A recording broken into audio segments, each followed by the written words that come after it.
What's going on, y'all? My name is David with RV Family.Life. Lived in my RV for over 2.5 years, getting close to 3 now, with my family, Tanya, Kaylin, and Kira, and our dog Daisy, the German Shepherd. We have been traveling the United States, visiting family, as well as seeing new places we've never been to before.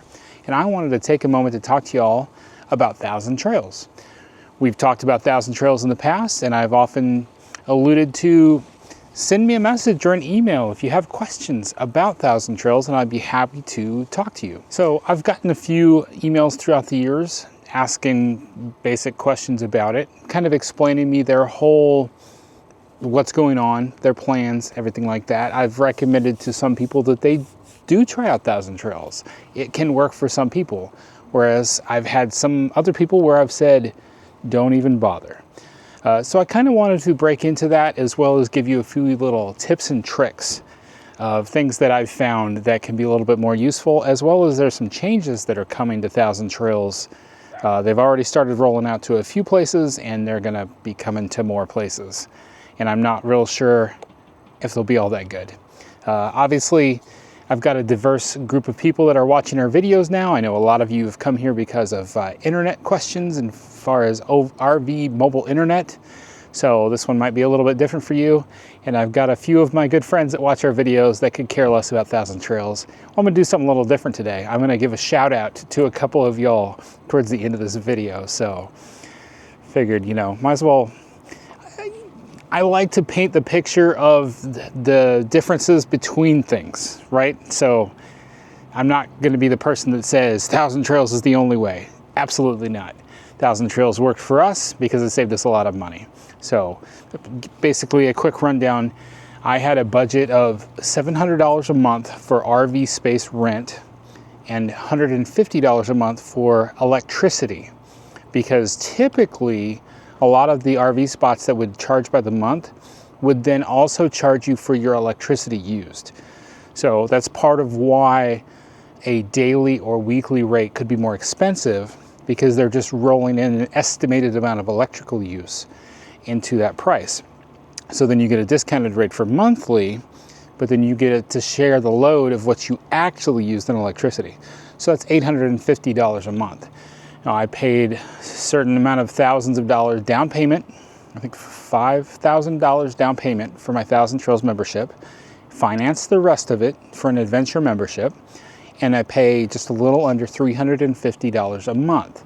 So as long as I stay in a Thousand Trails park, I have a monthly savings of $500 over my old budget. So that gives you the financial reasons of why I would do that.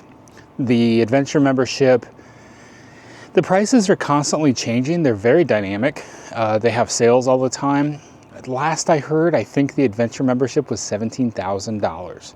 I remember at one point it was $14,000. Then of course there are used memberships as well.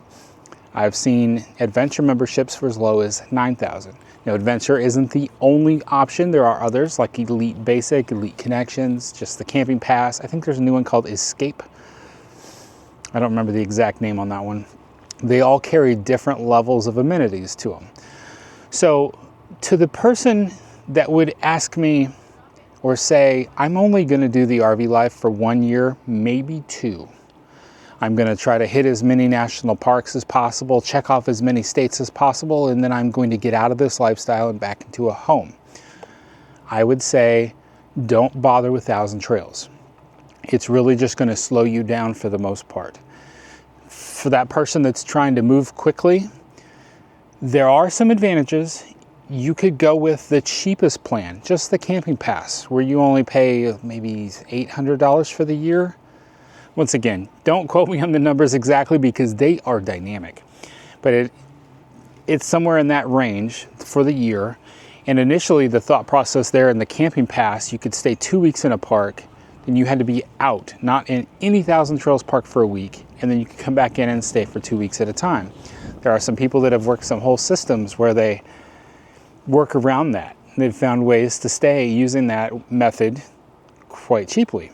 Well, then I learned that you can actually have the camping pass and stay only 4 days in a row And then you can leave and go straight to another Thousand Trails park and stay for 4 days only. If the Thousand Trails parks line up with where you want to go, you could give that a shot. But that's about the only way that I would make that work. Don't go buying adventure memberships or Elite Connections memberships if you're only going to do this for a year or two. Because think about that. Say you pay the $17,000 and you're only doing this for a year. If you paid $50 per night every night for 365 days, you would pay $18,250. But the difference is you probably stayed at some campsites that were like right where you wanted to be. The Thousand Trails oftentimes are in the middle of nowhere and nowhere close to where you wanted to be. So that's my thought process. If you're only doing this for a year, you're trying to hit stuff as fast as possible, get a bunch of stuff checked off the list, that's the way to go. Once again, it's all opinion based. If you think you can make the camping pass work where you're only staying at 1,000 Trails for 4 nights, going to another one 4 nights, something to that effect, you could work that in there. 600, 800, somewhere in there for the year to make that work. Now, if you're like me, where this is a long-term lifestyle with no end in mind, and you're willing to park yourself at these Thousand Trails parks for 3 weeks at a time, often like right now we're at a park where there's not a whole lot to do around here. I've got 50 amp hookups, I've got full hookups in sewer, I've got a clear shot of the sky for Starlink to work as my internet. We can work, we can do schoolwork, there's recreational things to do at the campground. We're just living. We're not out there trying to see everything in the country as fast as possible. We're just finding a place to stay, and it's at a discounted rate now when you look at the overall cost. So if that's all you're trying to do, you're trying to make the best of this for a long term, then it's an investment that can actually work for you. Now, there are other details that go into things like if you could buy them used and save money, but you can never sell them again if you buy them used. I bought it new. Once it's paid off, I can sell it again and make some of the money back. Like I said, I've seen them used in adventure for like $9,000. People sell them for various different prices. Met someone recently that had bought an Elite Connections, I believe it was, for $2,000 used. That was a super amazing deal. She said she found it through a Facebook group that was dedicated to buying used Thousand Trails memberships. So there are things like that out there that can make it very helpful. But just remember, I think if you're doing it short term, don't even bother. Go out there, book the best deals you can find at the places you really want to be at to make the best 1 year on the road that you can have. Now let's get on to some tips and tricks that I've learned. One of them is don't travel into 1,000 Trails on a Saturday. So you've got 2 types of groups that are staying at 1,000 Trails. You've got your weekenders, which are people that usually they're arriving on a Friday and leaving on a Sunday, just, your usual campers. Like, hey, it's the weekend, let's go camping. Then you've got people like us that are doing this full time, and they can arrive pretty much just about any time, but the majority of the time, I think arrival on Sunday is usually when that happens. So what we've found this summer is pulling into a campground on Saturday is actually kind of not smart. To say the least. Nobody's moving on Saturday. So your weekenders aren't moving, your full-timers usually aren't moving unless it's this guy. So usually you want to be sitting still on Saturday already in a spot. So Sunday I have found is the better day to make your moves. The place that we're at right now has a very limited 50 amp with full hookups. We set it up so that we arrived here with only about 100 miles to drive on the day we arrived here. And then we got here about 1 o'clock on Sunday, and there was a decent amount of available spots. And we've got a 50 amp full hookup spot right on the beach at the campground that we're at. Try to plan your days accordingly. I'm actually already thinking ahead now to my next summer, where I remember planning some 300-mile drive days on a Sunday. So that's going to put me probably coming in at 5 or 6 o'clock on Sunday. If it's a first come, first served 1,000 Trails, that means I get the leftovers. If you've seen our 1,000 Trails LaConner video, you'll know that that's not a good idea. So now I'm actually thinking maybe what I need to do is start traveling to somewhere on the Saturday staying at something else at a cost, maybe $50 a night. So that way when I do pull in on Sunday, sorry, I've been trying to block the wind. So when I do have to drive in on Sunday, I have a much shorter distance to drive and I have a better chance of getting a spot.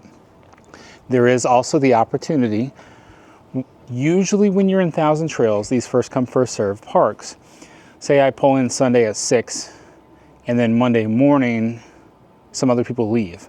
Something adjusts, people are swapping around, and I have the chance to come out there and move again. That is within the realm of possibilities. We could wake up, treat the next day like a travel day, and pick ourselves up and move. But now that brings me to possible changes with Thousand Trails.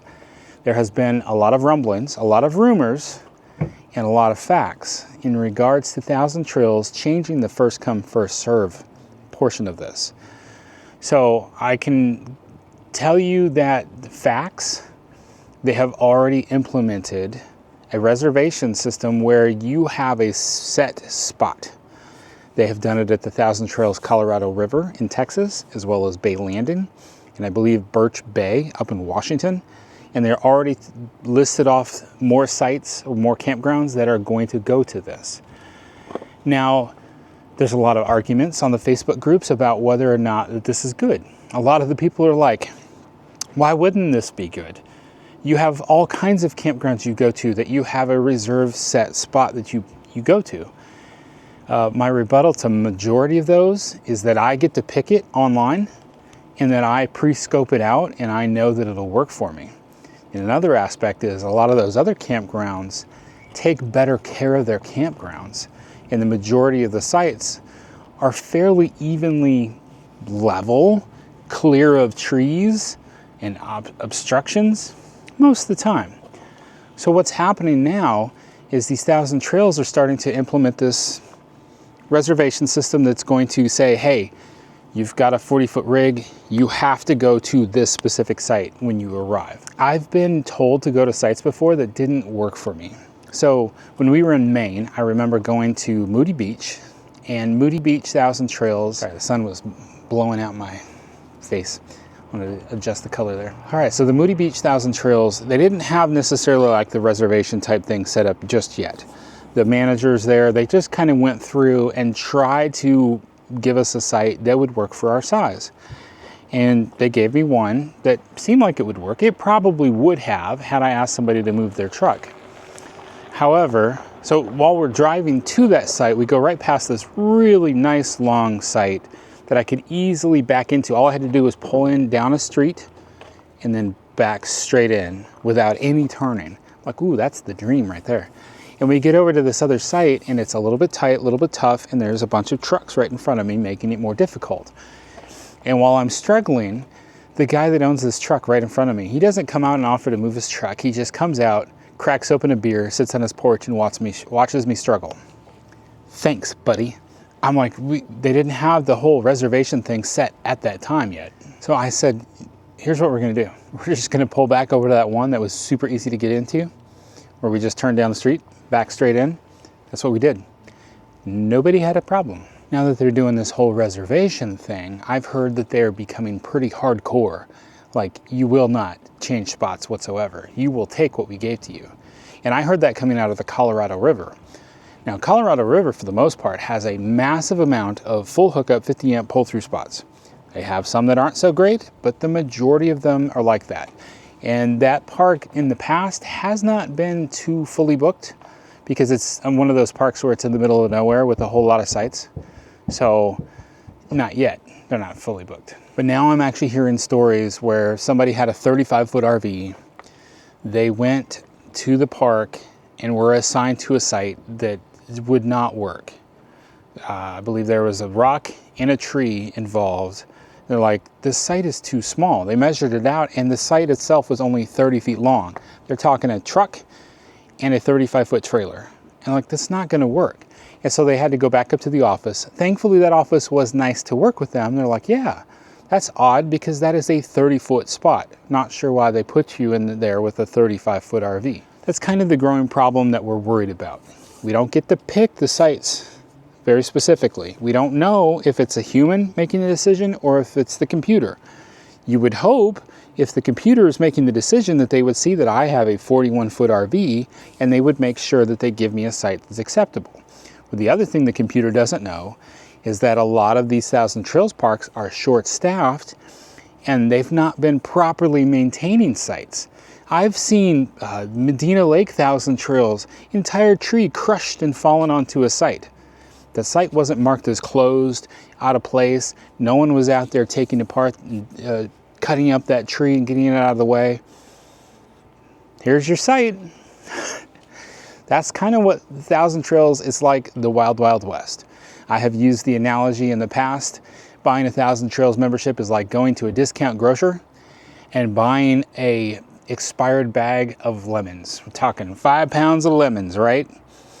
Now, there's some bad ones in there, and you just take those out and you don't use them.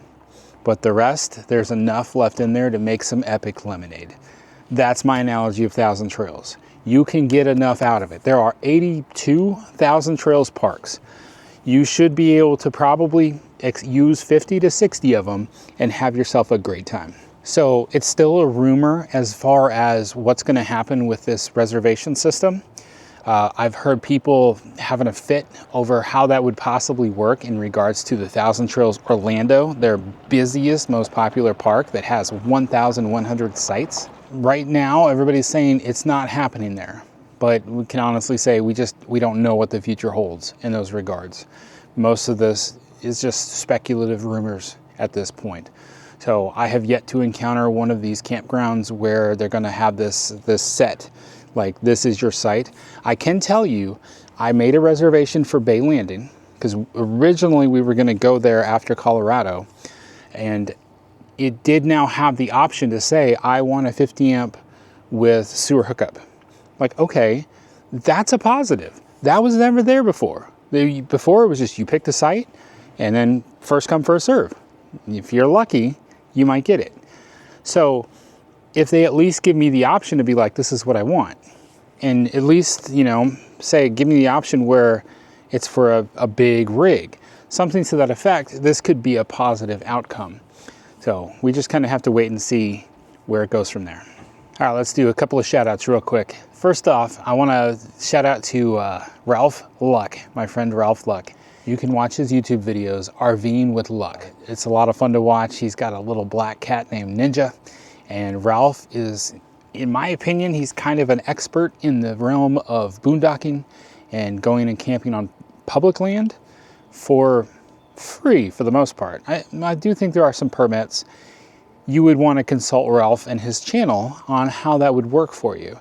Ralph is kind of got a lot of systems set up that allow for him to go and live this lifestyle with various different gadgets like solar powered generators, and man, he's got so much and he knows so much. So it's really interesting to watch Ralph as he goes and finds another campsite, a lot of Bureau of Land Management campgrounds that he uses, as well as national forests. He made a comment recently on Thousand Trails is a ripoff. So, that's why I brought it up.